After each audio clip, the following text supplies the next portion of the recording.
Hello guys, welcome back to my channel. ఈ రోజు మన ఎపిసోడ్లో పొడరిల్లు ఒక చిన్న సీరియల్ ప్రివ్యూ గురించి మాట్లాడుకుందాం.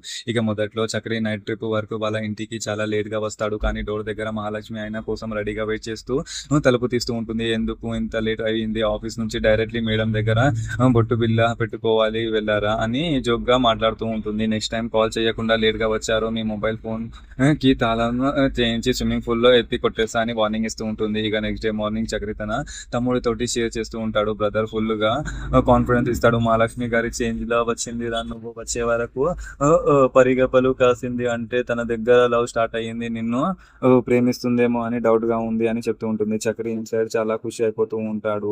చక్రి ఇమీడియట్ గా బయటికి వచ్చి మహాలక్ష్మితో ఎలక్షన్ మాట్లాడడం స్టార్ట్ చేస్తుంటాడు. నేను లేట్ గా వచ్చినా నువ్వు నిద్రపోకుండా నా కోసమే వెయిట్ చేస్తున్నావు కదా, డైరెక్ట్ పాయింట్స్ చెప్పకు కదా అని బిల్డప్ ఇస్తూ ఉంటుంది. అయితే కానీ మహాలక్ష్మి ఇమీడియట్ గా గట్టిగా పెద్ద బాంబు పెలుస్తూ ఉంటుంది. నేను మీకోసం పర్సనల్ గా వెయిట్ చేయలేదు, మా నాన్న ఇంకా మా తమ్ముడి పాస్ట్ లో మిమ్మల్ని కిడ్నాప్ చేయించారు కదా, మళ్ళీ వాళ్ళ పరువు కోసమే మీ మీద రోడ్లు అటాక్ చేసి ఏమైనా రిస్క్ చేస్తారేమో అని భయపడ్డాను. అందుకే టెన్షన్ తో చూస్తూ ఉన్నా తప్ప ఇది ప్యూర్ ఫియర్, ప్రేమ లాంటివి ఏం లేదు అని చాలా క్లియర్ గా చెప్పేస్తూ ఉంటుంది. దానికి చక్రి చాలా లాజిక్ తో డ్యామేజ్ అయిపోతూ ఉంటాడు. మహాలక్ష్మి న్యూ జాబ్ ట్రంప్ చూస్తే మహాలక్ష్మికి ఒక top corporate company interview office దగ్గరికి వెళ్తుంది. అక్కడ ఎండి సెలక్షన్ రౌండ్ లో ఫుల్ సీరియస్ గా డైలాగ్స్ కౌంటర్ వేస్తూ ఉంటాడు. ఎండీలో గోల్డ్ మెడల్ స్టాండర్డ్ ఇంకా సెలక్షన్ లుక్స్ చూసి స్టన్నింగ్ బ్యూటీగా యూనివర్సిటీలో ఫస్ట్, అందుకే ఇంత పొగారు అని ప్రేస్ చేస్తూ ఉంటాడు. మన నెక్స్ట్ ఎపిసోడ్ లో ఏం జరగబోతుందో అనేది చూద్దాం. Thank you.